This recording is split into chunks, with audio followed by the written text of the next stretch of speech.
Right, let's high vis up, Paul, and then we'll crack on with that motor, yeah?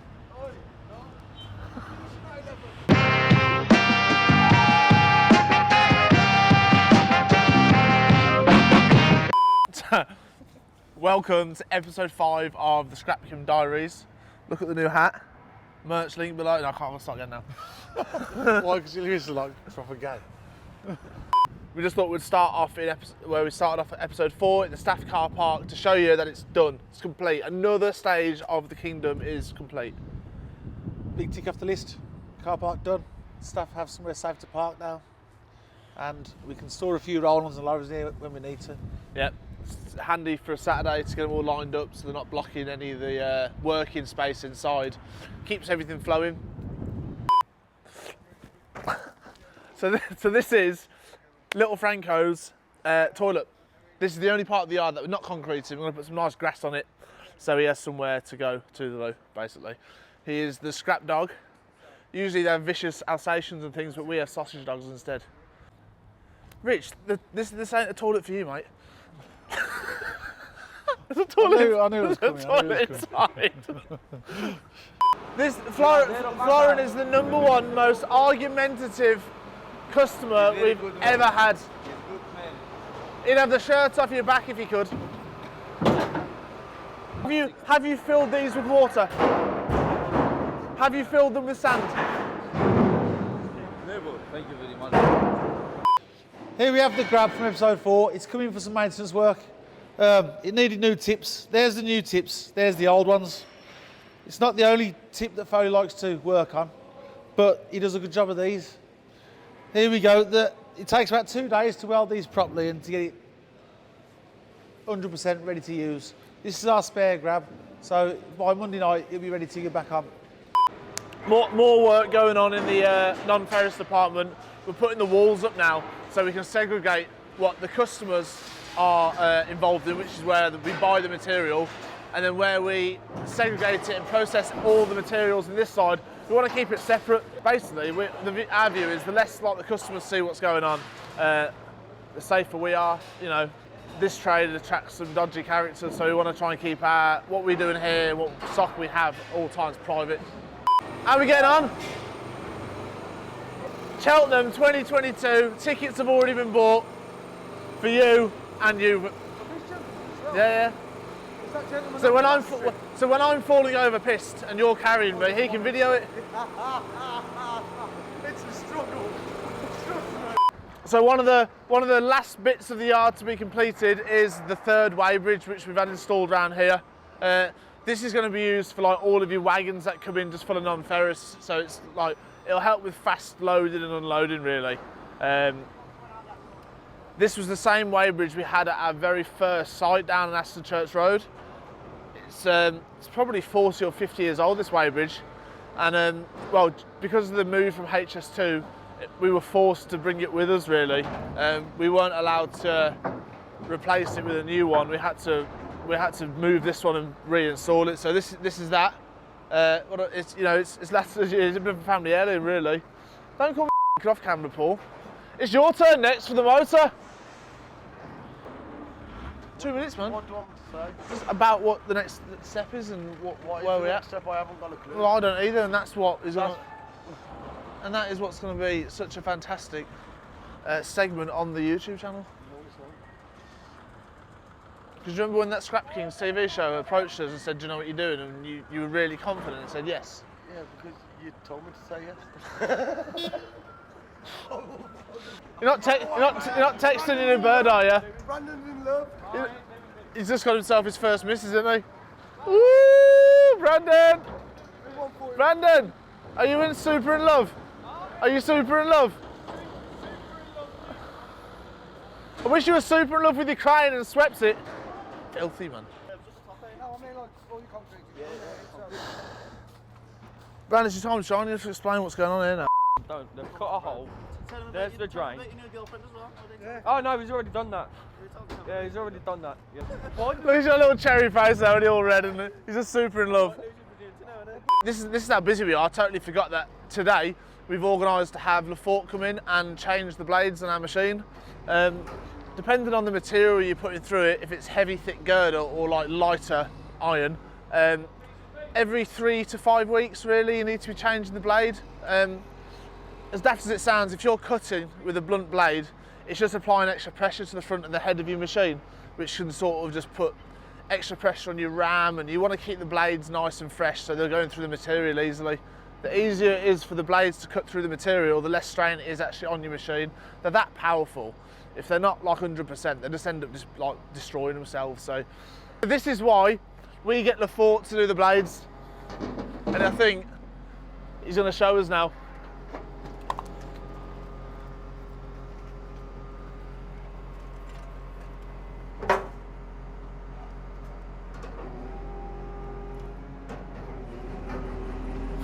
Yeah. Perfect. So that'll go through all of our material now with the perfect cut, which, well, 2 things. It actually makes you produce more material per hour because the machine can work faster and cut through the material quicker. It's less stress on the machine. And if the blades are positioned correctly, they'll last longer as well. And you're gonna do some super chopping now. You're gonna do some chopping now. Brand, where were you 2 weeks ago with that f***ing... Let's go what? When it was on fire? Oh, it set fire. I just realised what's on my back. You won't really get much sense out of Brandon because he's super in love at the minute. Obviously, because this site is just so brand new, we didn't really account for like teething problems, and one of those was we put a drain here for obviously all the oils and things. But we're going to have to move that because this area where I'm standing is probably the most worked of the yard. It's where all the loads get tipped. And around the drain that was here, the concrete's just eroded like a lot quicker than we anticipated. So we basically cut a little square out so we can put some thicker, heavier concrete on, some more rebar to make it stronger. And we're going to have to move the drain over there now. So I've just got my fingers crossed that the crane drivers don't forget about it and drive straight down the hole. Paulo! Just give me 1 minute of your time now, and then I won't pester you again about it. You got to say hello for the YouTube though if you walk within a metre radius of the camera. Don't be shy, say hello. No, just what I'm doing then. So I've managed to get Super Polo finally to take responsibility for his work and admit where he's at now with the motor. So Paul, over to you. So what have you done? Since the scrapkings came, we've still got this massive motor in the yard, which hopefully has got like 20 to 30 grams worth of copper in that I want off. Yeah. So we need to do what's the next stage of stripping it? Taking these steel sheets off. Steel sheets, yeah? That's it then, and obviously it's basically cleaning it, innit? Yeah. So how are we going to take the sheets off? I haven't got that far. You haven't worked that out yet? No. So when you were saying to scrapkings that you're like the most experienced motor stripper in the UK, yeah, you've never seen a motor with this sort of stuff on before? No. It's the first time for you, yeah? Yes. It's just so solid that even our guns are struggling to cut through it all. And especially now the easy bit's been took off, which is the steel, we're down to the bits that are going to take a lot longer. It's just labour intensive, which is why we've like neglected it for a few weeks, because we're so busy, we don't have time to focus on it, you know. But on a rainy day, Paulo decided that he's going to come and attack this again, you know, when he's got nothing to do, because he's obviously so busy all the time. I didn't know you could stretch that far. There's a lot of things you don't know about me. Like I say, overworked and underpaid. Overpaid and underworked. Oh. There's a lot of stuff to get off that still. Yeah, there's a lot of steel on there. By Monday? Yeah. I'll do it by Monday. Yeah. Yeah. What's the conditions? You haven't said what Monday. Yeah. You have. No, yeah, but Texas removal don't work. And I forgot your crisps. It's alright. What did you get mainly? Anything nice? Yeah. You did? You actually? No.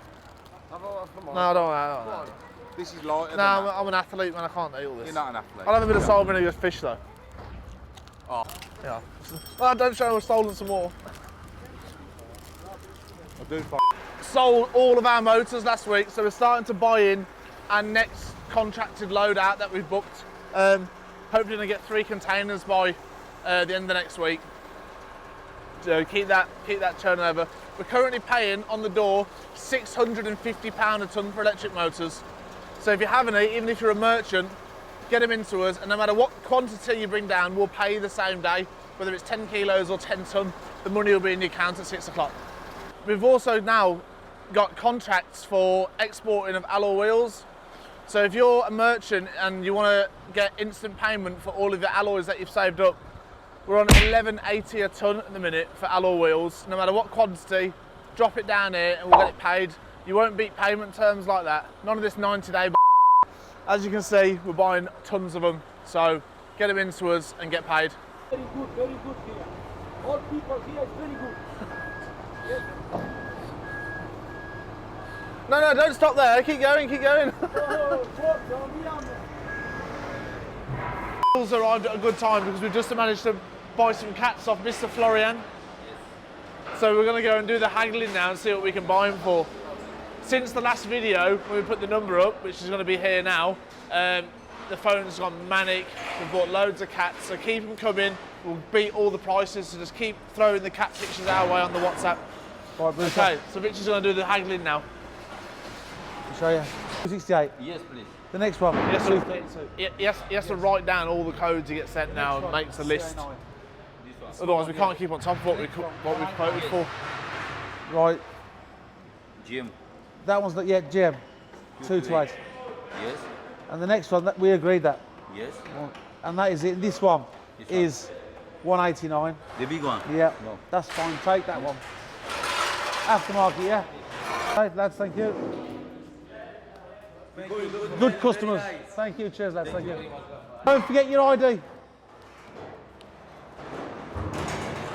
The trouble is sometimes they say Mazda cats are quite good, and they come along with a Mazda cat expecting hundreds, but some just aren't worth it, like that one. So we don't buy them all, but we do buy 99 out of 100 cats. But I guarantee they will be back with that cat by this afternoon, 100%, because they will not beat our prices. Some of our competitors, you see, who also do like the WhatsApp thing, they'll give a really high price on one cat, hoping to get more cats than you see then, and obviously earn the money back that way. But they'll be back to that, I promise you. I want to knock them down to 10 of them. I'm joking. So that is just this morning's cat spies. The phone has been non-stop. There's probably between 7 and 10,000 quid in there now, in that one bid, which is a bit mad, isn't it, when you think about it? But people are going around, you see now. We're buying cats off chaps that are driving around the country, going to garages and things, and then they're obviously sending us the pictures and buying them, and then we're whacking them, we're saving them up. And that's all that we do. We can't sell a cat every day. It's not cost effective, so we have to store them and save them up then, and then sell them in batches. Yeah, look, Will, look. The very back of the yard. Look who's had to jump on the forklift and give everyone a hand. How are you? It's the real work now. Just up at the left side of the yard. You're alright. Going over to the morning side of the work. Like to try and do an hour or two a day. Have you stacked them bins yet? I will in a minute, son, don't worry. You missed that bin over there. No, when that's cleared, those bins are all good over there. Come back at 5 o'clock, you see the difference. Thanks for tuning in, and don't be afraid, that was only a joke on April Fools, obviously. So we're still at it, making videos. Hopefully we'll get one a week out, so just keep tuning in. Yes, thank you for watching episode 5. Please like and subscribe, and we'll see you next week. And share. And please share it with all your friends. And family. Tell your nan about it.